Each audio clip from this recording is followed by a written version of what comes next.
Welcome back to the Big Bout Podcast.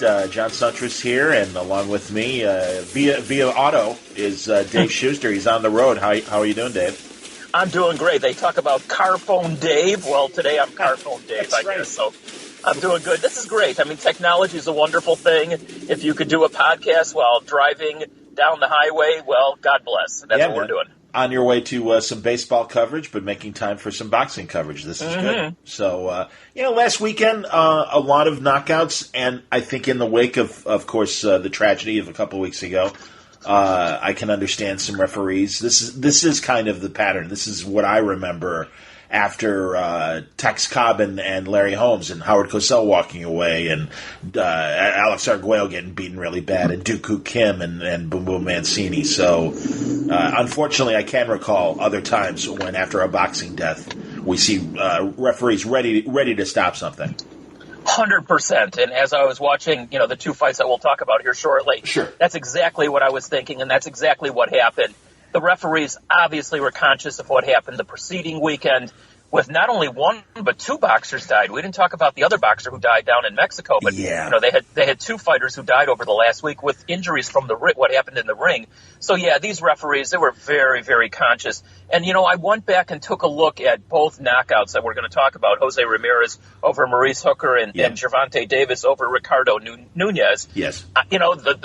Initially I thought the Ramirez was too quick. But then when you look back in slow motion and you see Hooker was absolutely defenseless as he was getting punched like 4 or 5 times directly in the face. Yep. So that was an absolute good stoppage. The Davis one was a little bit more questionable, but again, from what we were talking about, I think it was probably the right idea. 100%, man. No, you got to defend yourself, and if you're not throwing punches, then at least you got to show that you're blocking, and certainly. In the case of Maurice Hooker, I agree with you. No, I thought it was okay, and then, like you said, the slow motion certainly did confirm it.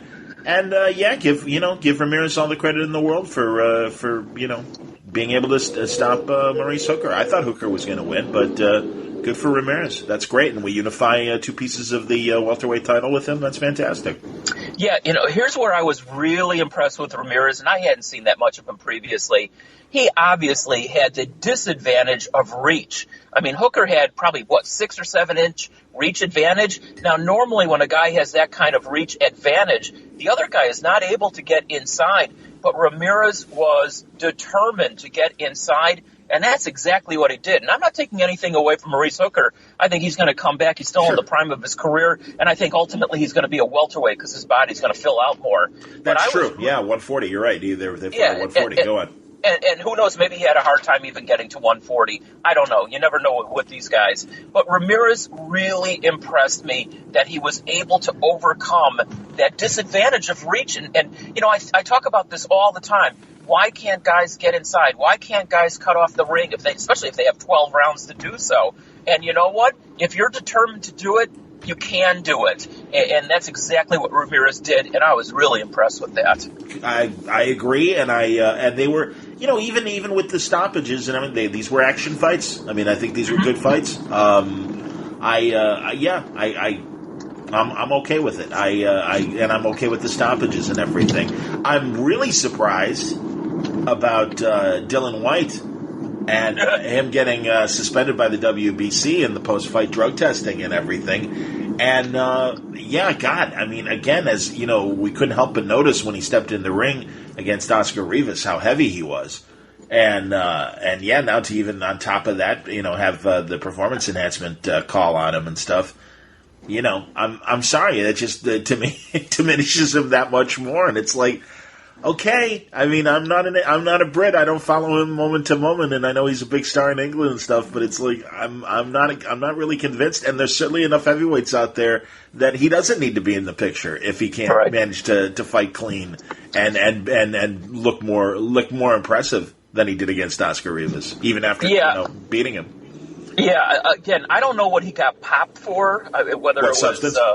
Was what exact substance? I know it wasn't a diuretic because, again, as you mentioned, he came into that ring fat way. So I don't know what he got popped for, but you know what? Good for the. Listen, we criticize the BA and the BCs and the BFs all the time, and the BOs. BO, I love that.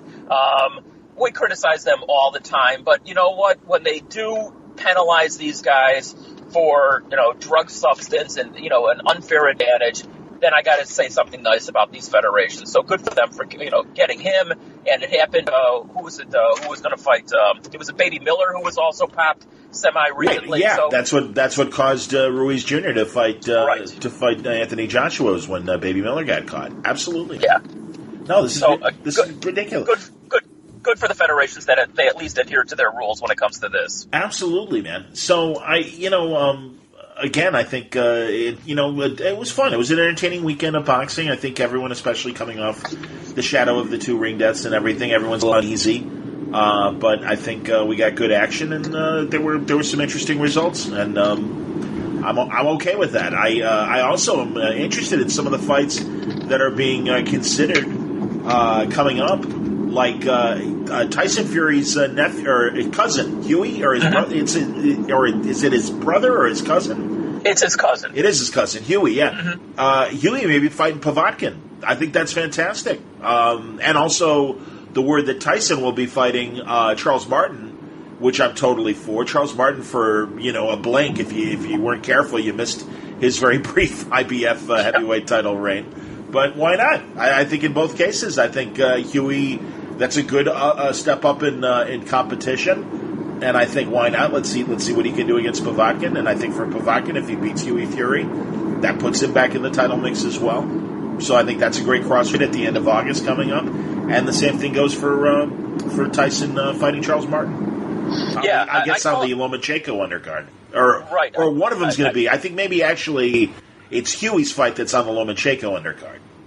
Yeah, I call him Baby Huey because I can't remember anything else. Baby Huey, very nice. And he's sort of shaped like Baby Huey for what it's worth, also. Oh yeah. Now, correct me if I'm wrong. I think he was an undefeated fighter, but didn't he lose one fight semi-recently? I'm looking. Huey Fury. Yeah, let me look. Look that one up as I continue to talk here. Sure, man. I think he lost to somebody semi-recently, and obviously he's fighting off his cousin's name. So he's got something to prove. There's also, obviously, a heavyweight fight coming up this weekend with Chris Arreola. And this is, by the way, this better be his last time we see him in any kind of big fight, because he's probably had more chances in the heavyweight division than anybody else within recent memory. Certainly. But he's going against another Polish fighter, Adam, and I'm sure I'll screw this up as well, Kaunacki, is that how you say his name? Sure, why not? Okay, why not? Why not? Thank you. Why not? And he's going to be the favorite in this fight. Arreola actually is coming off a decent, and that's the best I can give him, a decent performance in his last outing, but too many times over too many years now, Chris Arreola has had too many chances. So if he is taken out, especially if he's taken out early in this fight, no offense to him, I hope that's it. I completely agree. We're boring because we are in complete unison here. You're right, man. No, and I wasn't a believer in Chris Arreola 10 years ago, and has done very little to impress, other than beat the right Dominicans to set himself up. He's very much like Amir Khan in terms of he's getting another shot. Really, and it's like okay, I guess. And the guy's in his late 30s now. It's No, and again, coming off the 2 ring injuries, I don't know. I think he better be impressive, or else they could very easily just decide to stop it because of his age and everything. I don't know. I'll be interested to see what his body looks like. We'll see. Huey Fury has 2 losses. 2 losses, okay. And so he did lose semi-recently, if I'm not mistaken, to somebody. Let's see here. Yeah, I'm looking at his headlines under his little world, and I don't see when that last fight was that he did lose. But sure, why not? Again, he's been active. That's the one thing about the Brits. They always have cards going, and he's been at least active enough. And yeah, it's okay. Let's test things. There's another fighter that's talking about making a comeback and wants to win a second title. Julio Cesar Chavez Jr. Talk about a guy who's had way too many chances over too many years. Well, and again, because the Jose Sulaiman was certainly a good friend to him, and basically, literally a godfather to him. at the WBC, and now Suleiman's son is, I think, giving him a lot of the same treatment. So I'm sure he puts together a couple fights. He'll be in for another title shot. It's disappointing because the guy can punch. He does have some talent. He has no motivation, and I think, my God, when they were doing the 24/7s on Junior, when he was going to fight Sergio Martinez, God, it was painfully obvious. I mean, God, I mean, as usual, I'm blanking on names right now. The great trainer that was in Pacquiao's corner, Freddie Roach. Yeah, Freddie Roach. Yeah, Freddie Roach gave up on him. He abandoned him. Yeah.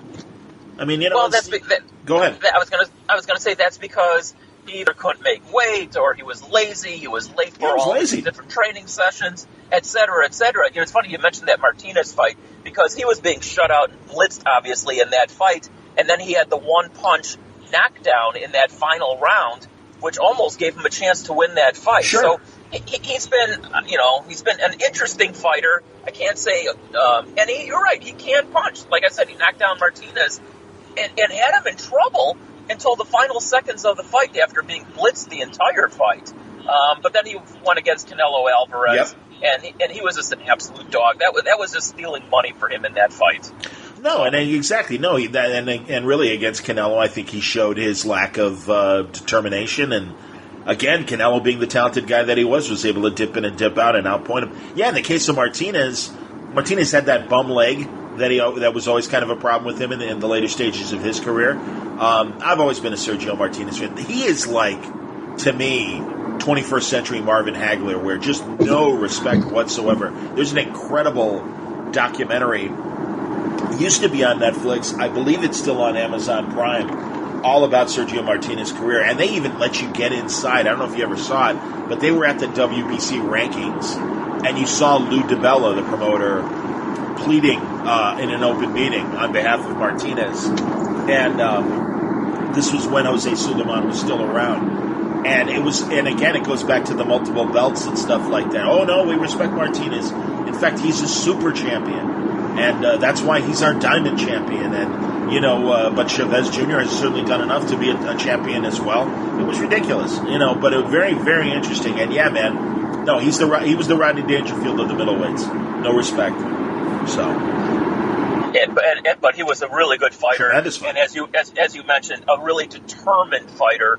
He might not have had the skills of some of the other guys, but he was a bulldog. And I do remember at the end of his career, I mean, I can't remember exactly which fight, where his leg gave out from under him, and he basically dragged that leg around for half the fight when you knew there was something seriously wrong with his knee. And so I give that guy a lot of credit. Yeah, man. And against Chavez, he had the cuff around the knee as well. I mean, that's the thing. It's like, I'm glad that he's retired and everything, but I was at the time thinking, oh, God, I really hope the guy takes 6 months or a year off and really lets himself heal, because I think he was still so talented.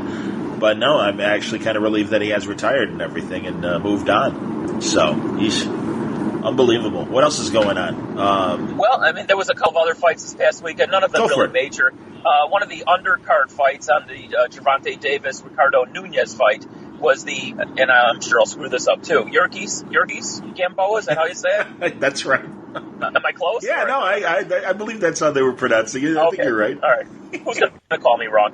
Yurgis Gamboa, and, Gamboa, one of the Cuban fighters, unfortunately, criticized over all these years for not being an action fighter and fighting once a year and yada, yada. Now, if you only saw this particular fight, you'd say, well, what's all this criticism about? I mean, because he knocked out Rocky Martinez. You talk about absolutely great upset. He knocked him out. Yeah, he knocked him out in the second round, but Rocky Martinez, I mean, his best years are way in the past now. So Gamboa actually looked okay. He looked like an action fighter, but don't get fooled by that, because, again, he was fighting a very, very, very faded fighter, more faded than himself, actually. But it's probably going to be Gamboa against Gervonta Davis going forward, unless Davis is able to unify the junior, I think it's junior lightweight title, against, is it Tevin Farmer? Yeah, Tevin Farmer, that's right. Okay.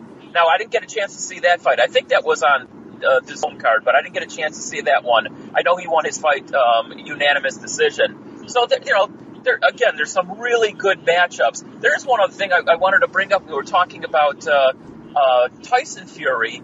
Now, I saw, and I'm not sure if this is etched in stone, but I saw that if Deontay Wilder, wins his upcoming fight against Ortiz, and Ruiz defeats Anthony Joshua a second time around in November, it might not be etched in stone that Wilder goes against Fury sometime next year, that Fury and Ruiz might fight to unify the title. So there's a lot at stake, obviously, upcoming in their different fights. Wilder against Ortiz, and obviously the rematch, which is still not set in stone, by the way, but it will be. Well, the rematch between Ruiz and Joshua.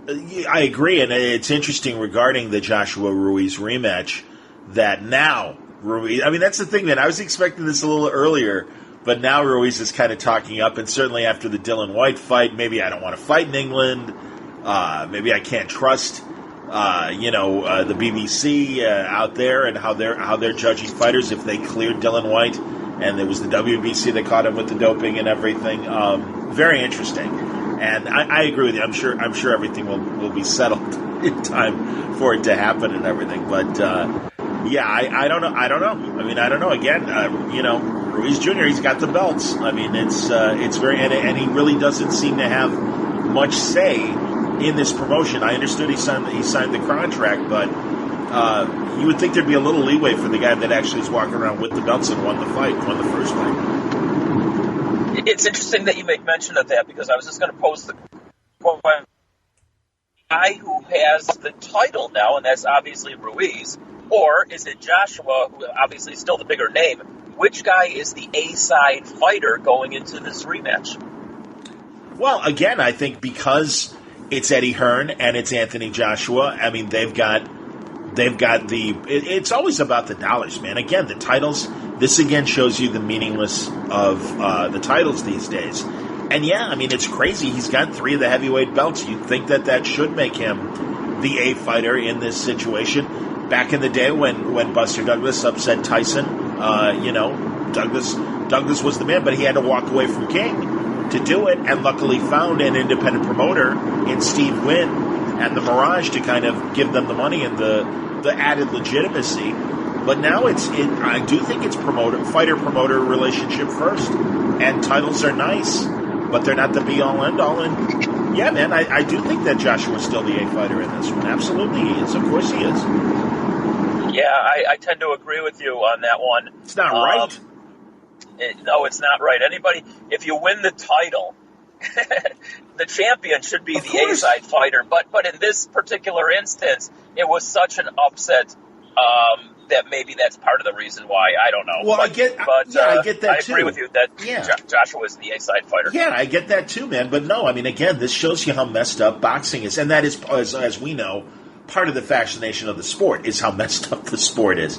God, I thought I love watching Teddy Atlas's YouTube show, because then he's really completely unrestrained. ESPN, they got to cut for commercials or cut back to the studio when he's out of control. No, and it's true, man. There's just this level of collusion. There's a word that we all know very well in today's headlines. But really, it just feels like collusion between certain promoters, certain governing bodies, and they acquiesce to these promoters. And God, it's ugly and it smells. And this is what delegitimizes the sport and keeps other people from really getting interested in the sport, because this is when they see, decisions go the wrong way, and it's like, well, wait a minute, that's the champion. Shouldn't he be calling the shots? Shouldn't he be shouldn't he have the advantage, at least in terms of setting up the parameters of the next fight? Very interesting. Yeah, and speaking of heavyweight, as I mentioned to you, good comment, Dave. Yeah, away from the podcast, it very well looks like it's going to be his debut at heavyweight.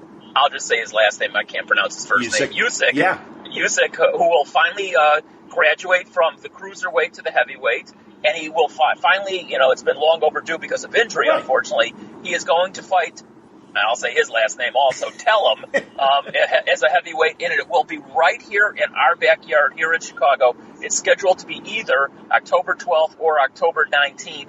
at the Wintrust Arena, which is downtown Chicago. And I'm hoping that you and I are going to be able to go to that.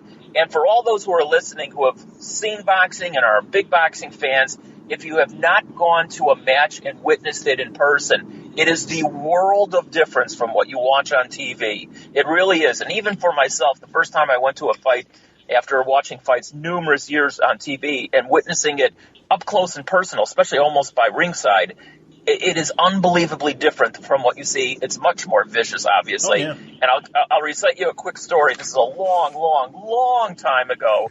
It was Mike Rossman fighting, oh gosh, who was he fighting? Was it Luque Capuano? It was Luke Capuano, and I can't remember. Well, I think Rossman won the fight, if I remember. He won both correctly. fights. He did. Okay, so it was at the Downtown Hotel here in Chicago. I think it was Pitt Congress or the Conrad Hilton. I can't remember. I believe it was the Congress. Go on. Okay. Anyway, so I took a date to that fight, and because she wanted to go. So cool. She was dressed. It was great. I thought, oh wow, this is great. This is a girl who loves boxing. Sure, man. I got it made in the shade. I'm going to have a big night both before and after boxing. Well, it didn't turn out that way, and I'll tell you why. Because we sat pretty close to ringside. I got credentials, and we're probably in the second row or something like that. And I think Rossman broke Capuano's nose, and his nose went in 3 different directions. Oh, yeah. The snot and the blood and everything. Oh, well, yep. Part of either the snot or the blood fell on her dress in the second row. Oh man! And she was disgusted. And that ended up ruining my post-fight night because she wanted to go home. She was so disgusted. I'm sure she was. That's amazing. Both of those Rossman Capuano fights are on YouTube. Okay, and my dad. I have a connection to Capuano through my father because he grew up with Luke's dad, Rocky Capuano. And Rocky was a character and a half, man. I mean, Luke was a good working-class guy. I mean, and really came alive in the light heavyweight division back in the Rocky movie era. And CBS TV made a big deal of, comparing Luke to Rocky Balboa. And Rocky Capuano, Luke's dad, was absolutely just one of those classic Chicago, hey, how you doing kind of guys over by there. And, love my dad. Jimmy, my boy, I'm really proud of my boy. You gotta go see him. We didn't go live, but we did watch it on TV. And my dad was even telling me that Rocky would get so upset watching Luke in a tough fight that he sometimes wouldn't be able, like when he knew the Rossman fights were going to be tough, he wasn't at the arena because he easily would have probably charged the ring. if his kid was in trouble and start firing shots at Rossman. Rossman was a very tough light heavyweight who, again, was unfortunately coming at the time of a lot of the greats like Victor Galindez and, right behind Michael Spinks was still an up-and-coming contender before he really started being a real title threat. But, Mike Rossman, that was really when a really good period for light heavyweights. So it was tough for Luke, and it was really tough for Rossman to hold on to the title for a long time. I believe he had the WBA belt back then. But no, that's great, man. That's hilarious. I'm gonna have to go back and watch this on YouTube and see if she gets up and is disgusted and walks out, or see if they have the camera trained on her. Let's get a close up of that girl with the snot on her dress. Unbelievable! Oh my God, Clancy.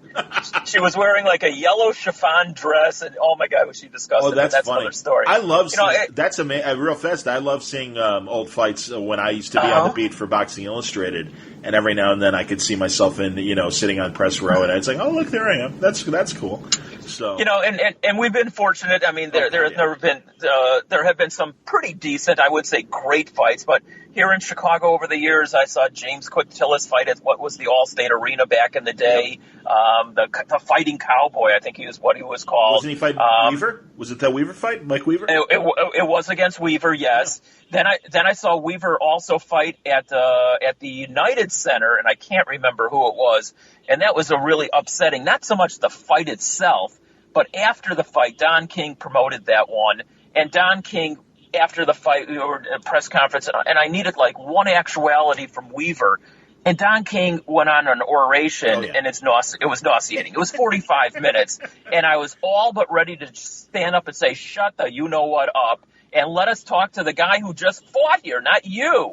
I hear you, man. Well, Chicago, really up until, you're quoting fights from the 70s and 80s and stuff. Mm-hmm. But really back in the heyday, starting with Dempsey Tunney in the 20s and moving forward and stuff, every decade had classic fights that happened in Chicago. Jim Braddock beat Joe Louis beat Jim Braddock at Old Sox Park back in the 30s to be a champion. And, one of Ray Robinson's last great performances was knocking out Gene Fulmer in the 5th round at the Chicago Stadium back in the 50s and stuff. And he was going backwards. That's the great thing. You see it in the newsreels that he was, actually moving backwards when he threw the punch and knocked out Gene Fulmer cold. We had Eddie Perkins, a great junior welterweight champion, world champion that was based here in Chicago. Ali was based here in Chicago in the 70s and would show up at a lot of fight cards and just, yell and make a show of it and including not only boxing cards but wrestling cards. So, no, there's a great tradition here in Chicago, and I'm kind of glad. And really, DAZN and the Wynn Trust have been really great lately in terms of putting together some cards. Jamal Miller was here last year, fighting in Chicago as well. And I'm thrilled that Usyk is coming in October. I think that's great. And, man, he deserves, as he rises up in weight, I got no problem with him having an easy first fight. Let's see what he's got. And truly, much like Holyfield when he stepped up in weight, let's see what Usyk can do against men that are much bigger than him. But I do think he's incredibly talented. I like his chances against this heavyweight division. Even with the other guys. And I guess we'll see as fight to fight how he progresses. But I'm excited to watch Usyk. I think he's a very good addition to today's heavyweight division. Well, yeah, certainly. I'm very curious to see what he's all about. So, I'll look forward to that. Again, it's supposedly going to be either October 12th or 19th. And as long as I don't have a playoff baseball, and that's problematic with the Cubs right now, I'll be there, hopefully, if it's one of those 2 days. I'm thinking real quickly, a couple other fighters that I had a chance to see here in Chicago. I don't remember if they fought against each other or against two other guys, but I'm trying to think now. Vito Antuofermo was one of them. Sure. And, who was the other guy? Mustafa Hamsho? Sure, Mustafa Hamsho, absolutely. Two great middleweights, right. Absolutely, man. And they might have gone against each other. Now, the thing I always remember about Vito Antuofermo, and I'm sure you'll remember this too, he was a bleeder, a bad bleeder. Yes, he was. And his his eyebrows, he looked like one of the wrestlers whose face would open up almost instantly from the razor blades. And I don't know if you remember this, he had surgery to shave down the bones in his eyebrows and his forehead, shave them down and smooth them out so that he wouldn't be cut as bad as he always was. That's right. Which I've never heard of before or after since. I got another guy like that, but go on. No, I found that so radical that somebody would go to that length just not to bleed in a fight, that he would have doctors shave down the bones in his forehead. Think about that. Well, a couple of years after it happened with Antuofermo, Iran Barkley did the same thing. Okay. And he wasn't as bad of a bleeder as, you're right. Antuofermo, if he's just focusing his eyes trying to read a street sign, he'd start bleeding. My God. And just blinking would cause the bleeding to start. No, and again, Mustafa Hamsho, absolutely, man. No, I saw Bone Crusher Smith whack out a guy very quickly. I saw Chavez whack out a guy real quickly in Chicago. Edwin Rosario had an amazing fight. And in fact, it was so early in Mike Tyson's career. He was champ by then, but they were both managed by Bill Caton, and Tyson actually worked the corner and was one of Edwin Rosario's cornermen for this lightweight fight that happened here in Chicago. I saw that. Again, I always feel like I come at the end. When I started really covering boxing, it was at the end of Chicago's great run. The South African promoter, Cedric Kushner, really had...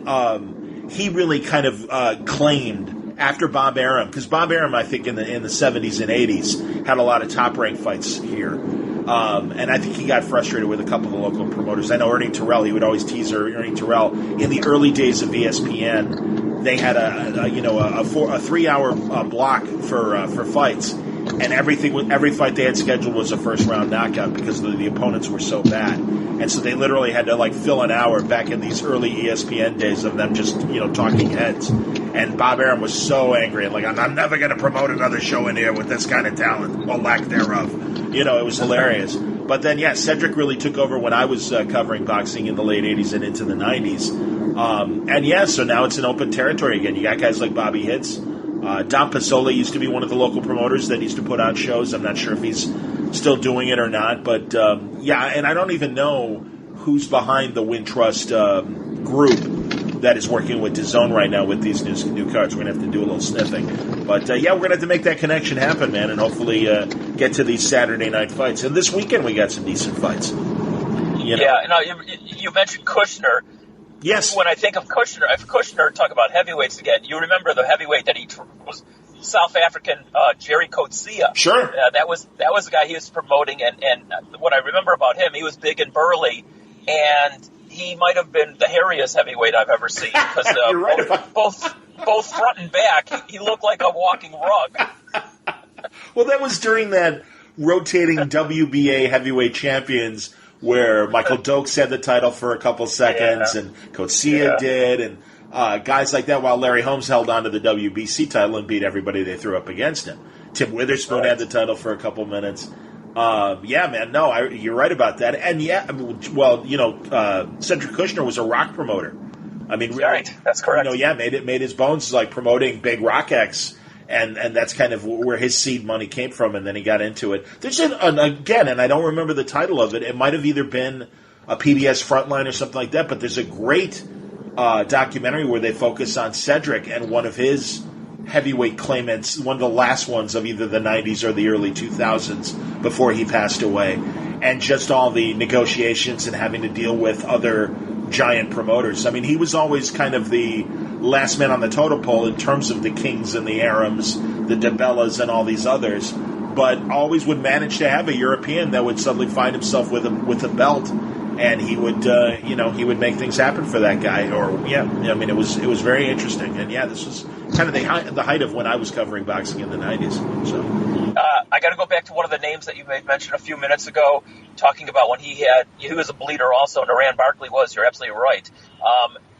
Probably one of the best fights I've ever seen, and you and I might have talked about this, was Iran Barkley against Roberto Duran, and this was after Duran's basically his heyday. Sure. He had a couple of bad losses, and he got thrown against Iran Barkley, and I think that was at 168. I can't remember. He was either middleweight or super middleweight. I'll look it up. Here, okay. Go on. Okay, it was one of the best fights. If you have a chance, whoever's listening to this, to go watch on YouTube. You talk about a slugfest, and credit to Duran, he won the fight. Yep. Barkley was fantastic himself. It was one of the all-time action fights. So I highly recommend, if you're a boxing fan, to go back and watch that one on YouTube. 1989. So, yeah, man, it was. But in fact, I believe that was the marquee fight that set up the third fight with him and Ray Leonard in 1990. Because he did beat Iran Barkley. And also, Iran Barkley was coming off an incredible performance, beating the hell out of Tommy Hearns. Right. And that's what kind of, Barkley was always a tough contender, but beating Tommy Hearns around the time, I want to say, of his rematch against Sugar Ray in '88. That's kind of what set up the Barkley Duran fight. But you're right about that. No, it was a fantastic fight. And again, talented old guys, as we just saw a couple weeks ago with Pacquiao and Thurman, man. They can put it together, and they're Class A fighters, and that's exactly what happened with Barkley and Duran. And really, Duran even looked in reasonable shape. I'm looking at photographs. Yep. Yeah, it really is probably like Duran's last great performance. Yeah. Now, I don't think after that fight, I'm not sure you ever heard from Barkley too much, if at all, after that fight. But it was on free TV. I want to say it was like a Saturday afternoon fight. I'm not sure of. But again, I'm all in on action fights when two guys slug it out. And I think back then it was still 15 rounds. I could be wrong about that. No, it was a 12. It was 12 rounds. And it was a split decision, by the way, too, which I think makes it an interesting fight. But it was February 24th, 1989. And Barkley was a 2.5 to 1 favorite. I want to see if... how many fights he did have after losing to Duran. Let's see here. And Barkley was the much bigger guy, certainly taller, if nothing else, and, was the bigger proportioned guy. But Duran, to his credit, he got in shape for that fight. He was fat for a long time. Sure. He got back in shape. And then obviously when his boxing career was over, he really got fat. But that was just one of the all-time action fights. Holy cow. Iran Barkley continued to fight for like another 10 years. Even moving up to heavyweight, and he lost. Wow. He lost to Trevor Berbick in 1999. Wow! I mean, man, he fought Chicago's very own Tony La Rosa, and Tony La Rosa had a unanimous decision against him at the Horizon back in 1998. He fought Jerry Coetzee in 1997, beat him on a TKO in what round was this? I can't see the round, but he won that fight. These are all post-fighting Roberto Duran. Henry Mosca, I remember Henry Mosca, a great light heavyweight. Yeah. He lost to Mosca in a TKO.